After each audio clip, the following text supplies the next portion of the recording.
नमस्कार विद्यार्थी मित्रों। हमने इकाई सोच अपनी अपनी के पहले एपिसोड में दो चित्रों को देखकर उनका वर्णन किस प्रकार से होता है और हमें अपने विचारों की प्रस्तुति किस प्रकार से करनी चाहिए उसके बारे में कुछ जाना था, यहाँ पर चर्चा की थी। आज हम इसी इकाई में हमें वाद विवाद के लिए एक ऐसा प्रश्न दिया गया है जिसके बारे में हम अच्छी तरह से जानते हैं और आज हम जिस प्रकार से मिले हैं ये भी उसकी ही फलश्रुति है। तो प्रश्न हमारे लिए ये है, विज्ञान हमारे लिए वरदान है या अभिशाप है? और अपेक्षा ये है कि छात्र दो युद्धों में विभाजित होकर अपने साथियों के साथ यानी कि एक दल वरदान के बारे में अपने विचारों की प्रस्तुति करेगा, लेकिन विचार की प्रस्तुति किस प्रकार से होगी? तो तर्क संगत होगी। तो आइए जरा देखते हैं कि आप क्या मानते हैं। आप विज्ञान को वरदान मानते हैं या अभिशाप मानते हैं? और अगर आप विज्ञान को वरदान मानते हैं तो क्यों मानते हैं, और अगर अभिशाप मानते हैं तो क्यों मानते हैं? उसके उत्तर आपको देने हैं। लेकिन ये उत्तर देने से पहले ही विज्ञान के जो आविष्कार है उसके बारे में हम यहाँ पर कुछ चित्र भी देखने वाले हैं और विज्ञान ने हमें कौन कौन से आविष्कार दिए हैं उसकी जानकारी भी प्राप्त करेंगे। वैसे तो आप एक कविता पढ़ चुके हैं, आपको अगर याद है तो बताइए जरा। याद है ना? हाँ, जय विज्ञान की, और उसमें विज्ञान के सारे आविष्कारों की बात हो गई है। लेकिन उससे थोड़ा हटकर कुछ और भी आविष्कार विज्ञान ने हमें दिए हैं। उस कविता में आपने जिन आविष्कारों के बारे में सीखा है, समझा है, उसको जोड़कर, और आज यहाँ पर मैं और कुछ आविष्कारों की बात करने वाला हूँ, उसको जोड़कर आपको अपने विचारों की प्रस्तुति करनी है। और आपके जो भी विचार हैं विज्ञान के पक्ष में है, यानी कि आप वरदान मानते हैं तो भी या आप अभिशाप मानते हैं तो भी, सारे विचारों को अपनी कॉपी में दोनों तरह से लिखने हैं। यानी कि जितना हो सके उतना ज़्यादा आपका अभिव्यक्ति कौशल विकसित हो उसके बारे में आपको खुद को भी प्रयत्न करने हैं। तो शुरुआत करते हैं। इस प्रश्न की चर्चा हमें कैसे करनी है और कौन सी बातों को, कौन से आविष्कारों को ध्यान में रखना है, तो जरा देखिए। चलो, प्रश्न आपके लिए ये है, विज्ञान वरदान या अभिशाप? इस विषय पर आपके विचार। अब मैंने ये बात आपको अभी बताई, विज्ञान ने कई सारे आविष्कार किए हैं और आज हम उसके कारण अच्छी तरह से जीवन जी रहे हैं। आप भी अगर शहर में रहते हैं या गांव में रहते हैं तो विज्ञान की कई सारी खोजों का लाभ अभी आप ले रहे हैं। यानी कि इन खोजों ने हमारे जीवन को बिल्कुल सरल और सहज बना दिया है। लेकिन उन खोजों के कारण कुछ ऐसी भी समस्याएं खड़ी हुई है जो हमें ये मानने के लिए प्रेरित करती है कि विज्ञान हमारे लिए अभिशाप भी हो सकता है। तो आइए मैं अब आपको कुछ चित्र यहाँ पर दिखाता हूँ और ये कौन सी खोज है उसके बारे में बताता हूँ। लेकिन सोचना आपको है कि ये जो आविष्कार है यह हमारे लिए वरदान है या अभिशाप है। तो जरा देखते हैं पहला ये चित्र। इस चित्र में आप क्या देख रहे हैं? शहर में हमें कारखाने देखने को मिलते हैं और कारखानों में जब कुछ नया बनता है उनसे इसी प्रकार का धुआं भी बाहर निकलता है। और ये धुआं क्या करता है, हमें क्या देता है, यह भी हमें समझना भी है, जानना है। ज्ञान की खोजों ने कई सारे ऐसे कारखाने, फैक्ट्रियाँ हमें दी है, लेकिन साथ ही साथ इन्होंने हमें क्या दिया? तो आप यहाँ पर देख रहे, प्रदूषण दिया। अब आपको सोचना है, विज्ञान ने कारखाने दिए और कारखानों ने कई सारी सुविधाएं दी, सुख दिए, लेकिन साथ ही साथ हमें क्या दिया है? प्रदूषण दिया है। तो अब आप विज्ञान को क्या कहेंगे, ये आपको सोचना है।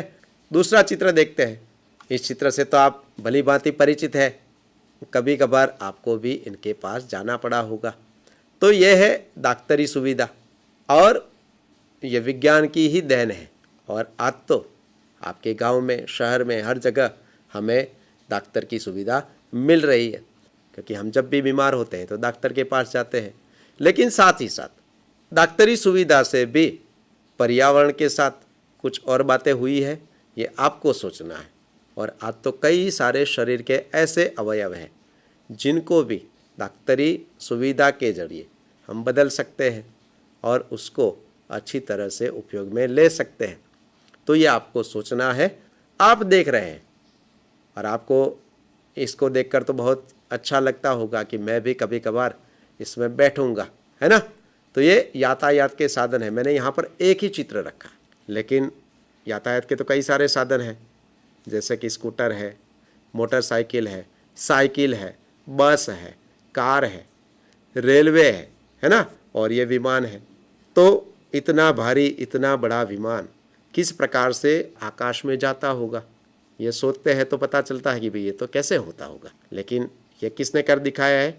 वैज्ञानिकों ने, यानी कि ये विज्ञान का आविष्कार है। और ये आविष्कार हमें एक जगह से दूसरी जगह जाने के लिए कम से कम समय में पहुंचा देता है, जिसके लिए पहले कई सारे दिन लगते थे। अब कुछ घंटों में ही हम एक जगह से दूसरी जगह पर पहुंच जाते हैं। यहाँ पर सिर्फ आपको विमान का चित्र दिख रहा है, लेकिन सारे यातायात के साधनों को जोड़कर आपको इस प्रश्न का उत्तर देना है, यानी कि यातायात के साधनों के बारे में आपको वरदान या अभिशाप या आप जो भी आपका मत है उसकी प्रस्तुति आपको अपनी कॉपी में करनी है। आइए अगले विज्ञान के आविष्कार के बारे में देखते हैं। यह है अंतरिक्ष की खोज। अंतरिक्ष परी सुनीता विलियम्स नाम की इकाई आप पढ़ चुके हैं। और आज तो विज्ञान इतना आगे बढ़ गया है कि अंतरिक्ष में भी बार बार वैज्ञानिक जाते हैं और वहाँ रहकर कई सारी खोजें कर रहे हैं। और उसके अलावा अंतरिक्ष में कौन कौन से ग्रह हैं और अंतरिक्ष के साथ जुड़ी हुई, आज हम मोबाइल से बात कर रहे हैं तो उसमें कुछ इसी प्रकार की खोजें हमें आज मददरूप हो रही है। और उसके कारण ही हम सरलता से कहीं पर भी रहकर मोबाइल से बातचीत कर सकते हैं। आप अभी जो कार्यक्रम देख रहे हैं, यानी कि आप मुझे देख रहे हैं, तो ये भी किसकी देन है? ये अंतरिक्ष के खोज की ही देन है। उसके कारण ही आप मुझे देख रहे हैं। तो आपको अब ये भी सोचना है कि ये खोज हमारे लिए क्या है। चलिए अगली खोज के बारे में देखते हैं। ज़रा सोचिए, ये क्या है? हाँ, ये है बिजली। अगर बिजली नहीं होती तो क्या होता, है ना, क्योंकि पहले तो बिजली नहीं थी। अगर बिजली नहीं होती तो आज हम किस प्रकार से जीते? ना टीवी चलता, ना घर में लाइट चलती, ना पंखा चलता, है ना। कई सारी समस्या बिजली अगर नहीं होती है तब भी हमें महसूस होती है। तो ये बिजली की खोज भी हमें किसने दी है? विज्ञान ने दी है। आइए विज्ञान के ऐसे ही और कई आविष्कार हैं, उसके बारे में जानते हैं। देखिए ज़रा, यह है दूरभाष, टेलीफोन भी कह सकते हैं। लेकिन आज इस प्रकार का टेलीफोन हमें देखने को नहीं मिलता। क्यों? क्योंकि आज तो सबके पास क्या है? मोबाइल है, यानी कि भ्रमणभाष है। जहाँ पर भी आपको जाना है आप खुद लेकर जा सकते हैं और कहीं पर भी रहकर आप बातचीत कर सकते हैं। और इस संदेश व्यवहार का काम कितना सरल हो गया। और ये विज्ञान की खोज है। तो आप तो बच्चे हैं और आपको मोबाइल में गेम खेलना पसंद होगा और आपके मम्मी पापा आपको डांटते होंगे। आइए अगला आविष्कार देखते हैं। यह है पिस्तौल, हम बंदूक भी कहते हैं। तो इस चित्र को देखकर ही आप आश्चर्यचकित हो गए होंगे, लेकिन साथ ही साथ इसका क्या उपयोग होता है ये भी आप जानते हैं। और उसका अगर सही जगह पर सही वक्त पर उपयोग नहीं होता है, यानी कि सही तरीके से अगर इसका उपयोग नहीं किया जाता है तो ये हमारे लिए नुकसानदेह भी है ना। और ऐसे कई सारे किस्से हैं कि पिस्तौल का गलत वक्त पर गलत तरीके से उपयोग हुआ और उससे कई सारे नुकसान भी हमें भुगतने पड़ते हैं। आइए अगला विज्ञान का आविष्कार देखते हैं। इस चित्र को देखकर आपको ज़रा सोचना है कि भाई इस चित्र में क्या है।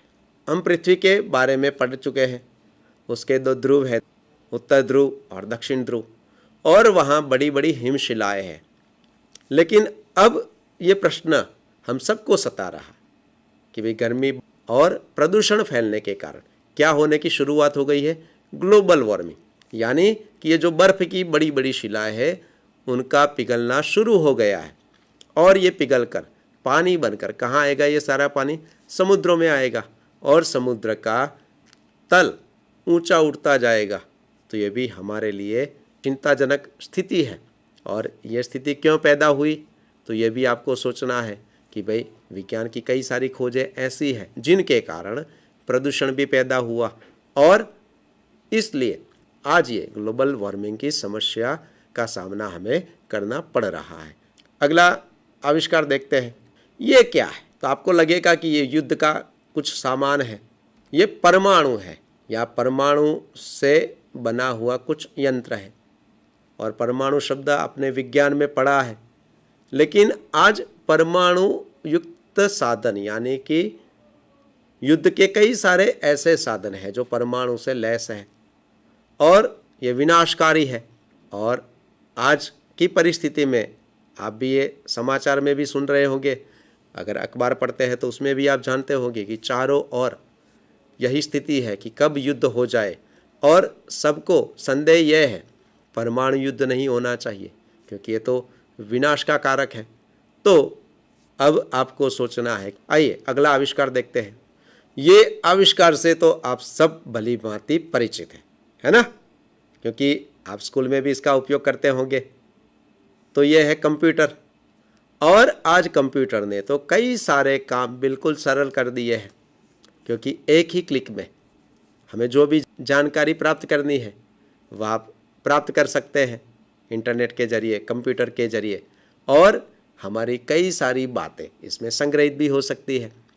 कई सारे फोटोग्राफ्स भी, कई सारे वीडियो भी आप इसमें संग्रहित कर सकते हैं और साथ ही साथ आप इसमें पढ़ भी सकते हैं, यानी कि इसका उपयोग करके आप शिक्षा भी प्राप्त कर सकते हैं। तो ये है कंप्यूटर। तो विद्यार्थी मित्रों, यहाँ पर हमने विज्ञान की कुछ खोजें, कुछ आविष्कारों के बारे में जानने का प्रयत्न किया। ये तो कुछ आविष्कार हैं। विज्ञान ने तो हमें इससे भी कई सारे आविष्कार दिए हैं जिनका हम रोज़मर्रा की ज़िंदगी में उपयोग भी कर रहे हैं।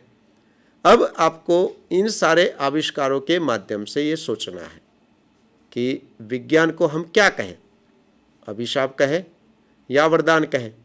और अगर मैं कहता हूँ कि विज्ञान वरदान है तो उसके कारण सहित उत्तर मुझे अपनी कॉपी में एक के बाद एक आविष्कार के साथ लिखने हैं। और अगर मैं कहता हूँ कि विज्ञान अभिशाप है तो उसके उत्तर भी मुझे अपनी कॉपी में लिखने हैं।